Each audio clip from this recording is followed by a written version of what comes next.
حدیث کے تعلق سے کیا مذاق کیا ان لوگوں نے.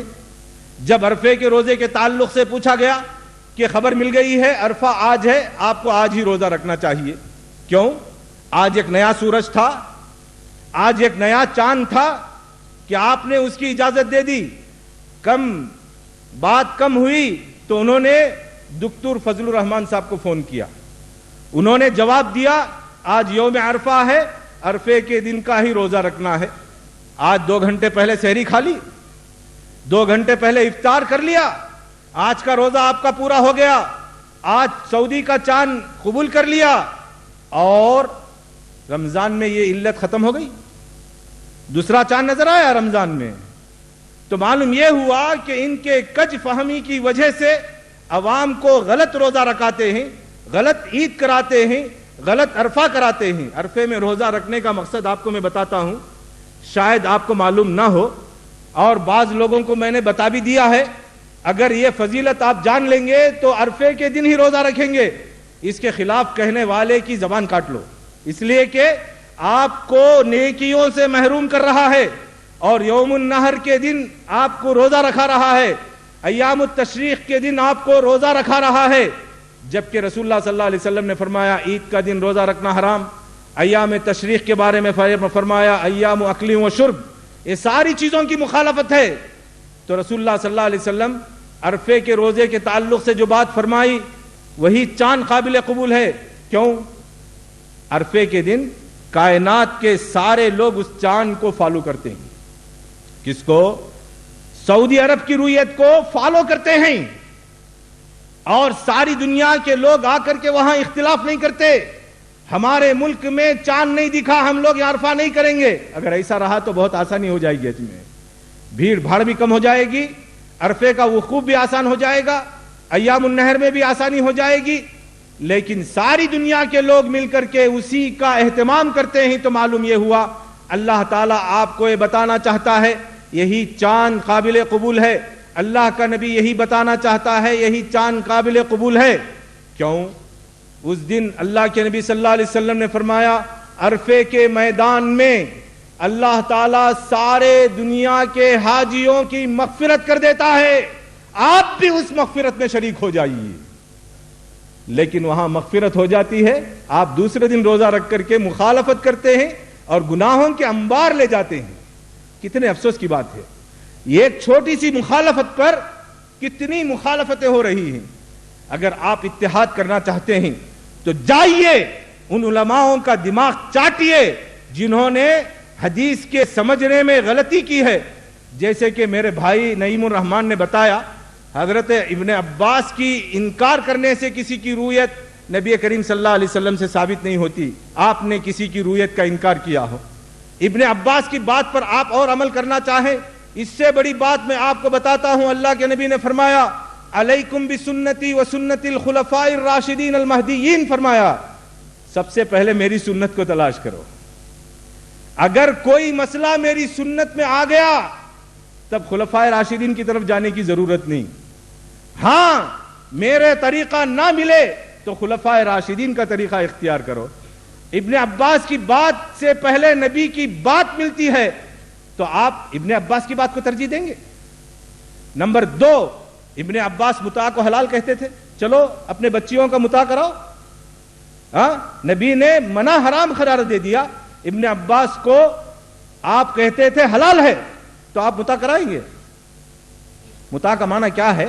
کچھ دن کے لیے کچھ پیسوں کے بدلے میں ماں بہنوں کا نکاح کر دینا, اس مدت کے بعد وہ نکاح ختم ہو جانا. ان کی ایک اجتہادی غلطی تھی, اس اجتہادی غلطی کو آپ حدیث رسول پر فوقیت دیں گے آپ.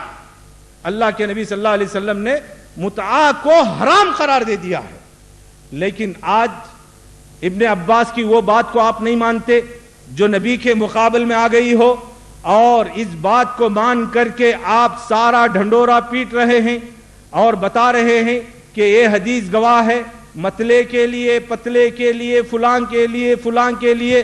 کیا نبی کریم صلی اللہ علیہ وسلم کی عام حدیث جو صحیحین میں ہے, ساری صحیح احادیثوں کے اندر موجود ہے, آپ کو وہ ناکافی ہے؟ وہ ناکافی ہے دلیل ہے؟ تو میرے بھائیوں, ابھی بھی ہم کو علم کی روشنی میں آنا چاہیے. آج ابلاغ کا معاملہ ایسا ہو گیا ہے, مواصلات کا معاملہ ایسا ہو گیا ہے. عرفے کے دن میری ماں مر گئی سعودی عرب میں, کوئی آدمی خبر دے تو آپ کہیں گے نہیں نہیں ہمارے پاس 2 دن بعد عرفہ آئے گا, ابھی میری اماں نہیں مری. بول دو. ارے بھائی عرفے کے دن میرا بیٹا پیدا ہوا ہے, آپ کا بھائی خبر دے, آپ کہیں گے نہیں نہیں ابھی 2 دن باقی ہے ہمارے پاس عرفہ آنے میں. کون سے میدان میں آتا ہے؟ چھوٹے میدان میں آتا ہے؟ بڑے میدان میں آتا ہے؟ کتنا مذاق ہے شریعت کا, شریعت کا کتنا مذاق ہے, بھونڈا مذاق ہے. اور یہ مذاق کرنے والے اہل حدیث کون ہے؟ اہل حدیث مذاق کر رہے ہیں. میرے ان سوال کا جواب دو کہ شریعت کا کوئی بھی حکم خبر کے بغیر آج تک دنیا میں نہیں پہنچا ہے, سوائے رسول اللہ صلی اللہ علیہ وسلم کی حیات کے اندر رویت کے ساتھ, خبر کے ساتھ, ساری چیزوں کے ساتھ اسلام پہنچا. اور اللہ تعالیٰ نے بھی خبر کا ہی اہتمام کیا ہے.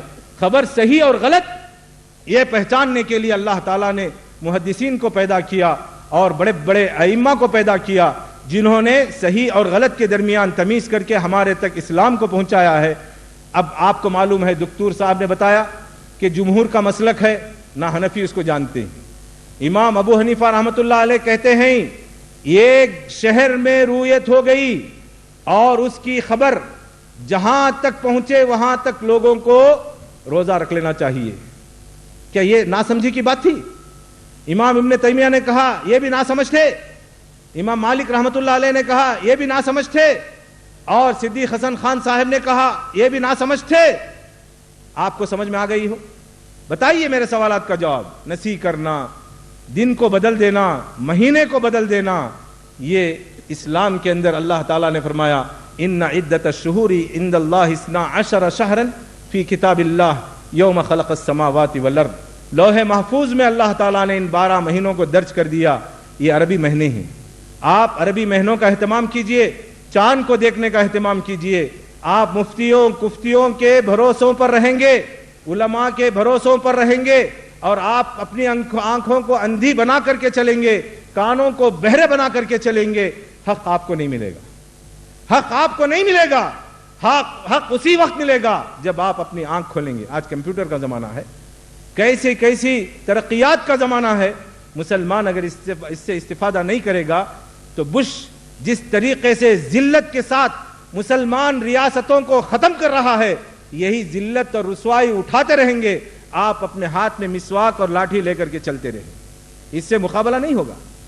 اللہ نے قرآن مجید میں فرمایا اعدوا لهم ما استطعتم, فرمایا دشمن کے خلاف جتنا بھی ہو اس کی تیاری کرو. آج دشمن تیاری کر رہا ہے قرآن کو پڑھ کر کے, مگر ہم لوگ قرآن کو پڑھ کر کے اندھیرے میں ہیں, جبکہ قرآن کو اللہ تعالیٰ نے نور کہا, اس کتاب کو نور مبین کہا. امام ابن تیمیہ رحمہ اللہ کہتے ہیں لولا القرآن لحرمت الدنیا ب300 فنون. سن لو, اگر یہ قرآن مجید نہیں ہوتا تو دنیا آج 300 علوم سے محروم ہوتی. دنیا کا ہر شخص قرآن کی بدولت کما رہا ہے, جی رہا ہے, چاہے وہ سائنسدان ہو, چاہے سیاست دان ہو, چاہے ڈاکٹر ہو, چاہے انجینئر ہو, چاہے حافظ قرآن ہو, چاہے مولوی ہو, چاہے مفسر ہو. دنیا کی ساری کائنات جو چیز ایجاد دیکھ رہی ہے یہ قرآن ہی کی بدولت سے جی رہے ہیں. یہ قرآن نہیں ہوتا تو دنیا 300 فنون سے محروم ہو جاتی. ایسی کتاب رکھ کر کے آپ لوگ ابھی اسی مسئلے میں پڑے ہو, جبکہ ہم کو بہت آگے جانا ہے, بہت بڑی ترقی کرنا ہے. اس ترقی کی طرف آپ کو رہنمائی کرنے والی انشاءاللہ بنگلور کے اندر واحد تنظیم جمعیت علماء اہل حدیث. میں آئے ہوئے علماء کا شکریہ ادا کرتا ہوں. شاید کسی کی دعوت پر اتنے علماء جمع نہیں ہوئے تھے, انہوں نے خلوص کے ساتھ بڑی دل جمعی کے ساتھ ہمارا ساتھ دیا, ہمارے ہر پروگرام میں بیٹھے رہے اور ہمارے سے استفادہ کرتے رہے اور ہم کو بھی مستفید کرتے رہے. ایسے علماء کرام کی میں ہمت افزائی کا شکریہ ادا کرتا ہوں, اور عوام کا بھی شکریہ ادا کرتا ہوں, اور صدر محترم کا بھی شکریہ ادا کرتا ہوں, اور مہمانان خصوصی کا بھی شکریہ ادا کرتا ہوں, جنہوں نے اس اچھے پروگرام کو اجتماعیت دینے کے لیے اور اجتماعیت کو باقی رکھنے کے لیے و اتحاد کی دعوت کو عام کرنے کے لیے اپنا پیسہ خرچ کیا, اپنی محنت خرچ کی اور اپنا وقت دیا. ہم سب کے شکر گزار ہیں. میری طرف سے آپ کو مبارکباد قبول فرما.